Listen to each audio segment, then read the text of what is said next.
Langkah kecil hari ini adalah awal dari masa depan yang besar. Setiap usaha yang kamu lakukan dekatkanmu pada impian yang kamu harapkan.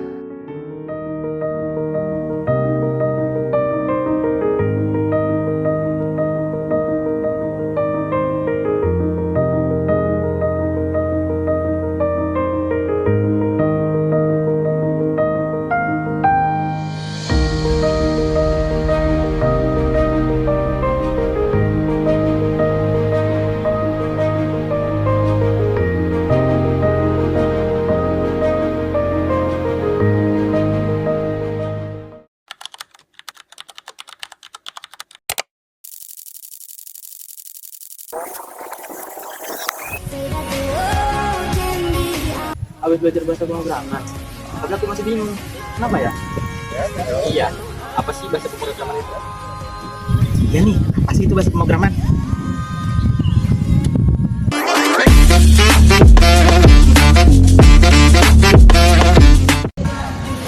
Selamat pagi, siang, sore semuanya. Perkenalkan saya Zafir dan hari ini kita memulai sebuah perjalanan yang menarik yang akan membawa kita ke inti dari dunia pemrograman. Kita akan mengupas dua topik fundamental yang wajib dikuasai oleh setiap pengembang, yaitu sejarah singkat bahasa pemrograman C++ dan juga struktur dasar algoritma, termasuk teknik visualisasi dengan flowchart atau deskripsi terstruktur dengan pseudocode. Mengapa kedua topik ini penting? Karena C++ adalah salah satu bahasa yang paling berpengaruh yang menjadi dasar bagi banyak sistem modern, dan juga algoritma adalah jantung dari setiap program komputer. Mari kita mulai dengan sebuah kisah. Tahukah Anda bahwa C++ berawal dari kebutuhan untuk membuat simulasi yang lebih efisien? Lahir dari bahasa C awalnya dikembangkan oleh Bjorn Strostrup pada awal tahun 1980-an di Bell Labs sebagai ekstensi dari bahasa C. Awalnya ia menamainya C with classes atau C dengan kelas. Tujuannya adalah menambah fitur orientasi objek atau OOP seperti kelas, pewarisan, dan juga fungsi struktur ke dalam bahasa C yang efisien dan low level. Inovasi penamaan C++ sendiri berasal dari evolusi increments C++ atau C, melambangkan peningkatan atau evolusi dari C. Posisi hari ini C++ tetap menjadi pilihan utama untuk mengembangkan sistem operasi game engine yang berkinerja tinggi seperti Unreal Engine, browser, dan aplikasi real-time lainnya yang menuntut kecepatan dan kontrol memori yang superior. Dengan memahami akarnya, kita menghargai mengapa C++ begitu kuat dan kompleks. Setelah kita mengenalnya alatnya C++, mari kita bahas bagaimana kita menggunakannya, yaitu dengan algoritma. Apa itu algoritma? Sederhananya, algoritma adalah serangkaian langkah-langkah yang terdefinisi dengan baik dan terukur untuk memecahkan masalah atau mencapai tujuan tertentu. Bayangkan resep masakan itu adalah algoritma. Dalam pemrograman, kita perlu merancang algoritma sebelum menulis kode. Dan untuk merancangnya secara efektif, kita menggunakan dua alat utama, yaitu flowchart dan juga pseudocode. Yang pertama, flowchart. Apa itu flowchart? Flowchart adalah representasi grafis atau visual dari urutan langkah-langkah algoritma. Fungsinya memudahkan pemahaman logika dan alur eksekusi, terutama ketika ada percabangan atau perulangan. Kunci menggunakan simbol-simbol standar. Oval ada untuk mulai akhir, persegi panjang untuk proses, belah kurvat untuk urusan, dan juga lain-lain. Yang kedua, pseudocode. Apa itu pseudocode? Pseudocode adalah deskripsi tekstual dari algoritma yang merupakan bahasa pemrograman tetapi penggunaan bahasa sehari-hari. Fungsi adalah jembatan antara bahasa manusia dan bahasa komputer. Ini membantu perancang fokus pada logika tanpa harus khawatir dengan sintaks spesifik dari bahasa pemrograman, misalnya C++ atau Python. Kuncinya menggunakan kata kunci standar seperti read, if, then, else, while, do, dan end.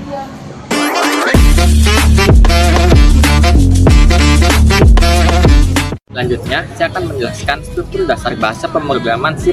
Yang pertama, ada include iostream. Include iostream digunakan untuk mengimport library input-output standar agar pengguna bisa memakai theme, code, dan lain sebagainya. Contoh dari fungsi ini adalah untuk menampilkan teks ke layar atau membaca input dari pengguna. Yang kedua ada using namespace std. Using namespace std adalah perintah yang digunakan untuk memberitahu compiler bahwa kita akan menggunakan elemen dari namespace standar tanpa harus menulis std setiap kali membuat program. Yang ketiga ada in main. in main merupakan fungsi utama tempat program C++ mulai dijalankan, dan semua perintah utama harus berada di dalam fungsi ini.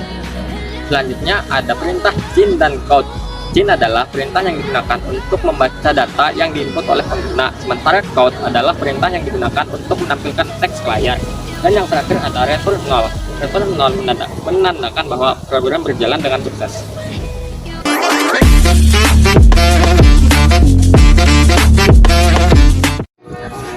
Berikutnya adalah variabel dan tipe data.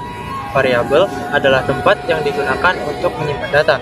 Variabel bisa diibaratkan sebagai wadah atau kotak yang memiliki nama dan isi atau nilai tertentu. Contohnya, kita memiliki sebuah variabel bernama umur. Kita isi dengan angka 18. Maka komputer akan menyimpan angka 18 tersebut di memori komputer dengan nama umur. Selanjutnya adalah tipe data. Tipe data adalah nilai yang bisa disimpan di dalam variabel. Tipe data menentukan bentuk data, apakah berupa angka, huruf, atau nilai, teks, atau logika, dan ukuran memori yang digunakan variabel tersebut. Dengan kata lain, tipe data membantu komputer mengenali jenis informasi yang sedang berjalan. Macam-macam tipe data dasar C++ adalah int, float, char, string, dan boolean. Int digunakan untuk menyimpan bilangan, sedangkan float digunakan untuk menyimpan bilangan bulat, char digunakan untuk menyimpan angka atau satu karakter, sedangkan string digunakan untuk menyimpan kumpulan karakter atau sebuah teks. Boolean digunakan untuk menentukan nilai logika benar atau salah.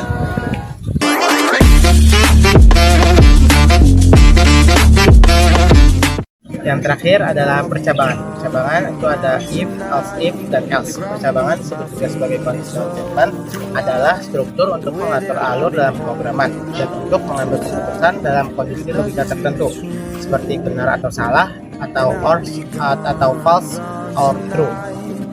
Dengan percabangan, program akan menjalankan kode tertentu hanya ketika kondisi tertentu terpenuhi. Jika kondisi tidak terpenuhi, maka program akan melewati atau memilih jalan lain. Bentuk percabangan itu ada 4. Yang pertama, sebagai struktur untuk mengendalikan alur dalam program. Yang kedua, membuat program semakin dinamis. Yang ketiga, mengurangi kesalahan logika dengan menentukan keputusan otomatis. Yang keempat, biasanya digunakan hampir dalam semua algoritma seperti validasi data, perhitungan nilai, dan logika permainan atau game logik. If dan keterangannya itu ada if, else if, dan else. Yang pertama itu ada if. If itu untuk memeriksa kondisi pertama, dan else if itu untuk menambahkan kondisi tambahan. Yang else itu dijalankan jika semua kondisi sebelumnya salah. The only way to the great work is to love what you do. If it does not matter how slowly, because as long as you don't